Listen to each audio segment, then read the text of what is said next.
असं वाटत नाही? बघा, आमचा पक्ष हा जगातील सर्वात मोठा सदस्य संख्या असलेला पक्ष आहे.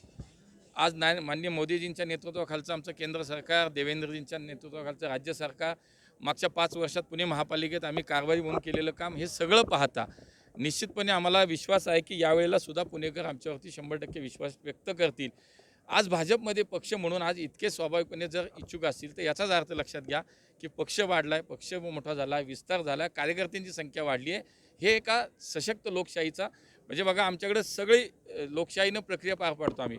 अर्ज मागवले, आता मुलाखती होतील, मग कोर कमिटी बसेल, मुंबईच्या मग कोर कमिटीमध्ये ते जाईल, ह्या सगळी प्रक्रिया पूर्ण करतो. एक लोकशाहीने चालवलेला पक्ष आणि त्याच्यातली ही प्रक्रिया आहे. आम्हालाही चांगलं वाटतं की आज इतक्या मोठ्या प्रमाणामध्ये आज आमच्याकडं सर्वसामान्य कार्यकर्त्यापासून नेत्यापर्यंतची जी प्रक्रिया ती पूर्ण करण्यासाठीची म्हणून ही कार्यकर्त्याची निवडणूक आली आता. त्याच्यामध्ये इतका प्रतिसाद आहे, खूप चांगली गोष्ट आहे. अनेक महापालिकेची कार्यकर्त्यांचं म्हणणं आहे निवडणूक की एकत्र लढायच्या पेक्षा भाजपने स्वबळावरती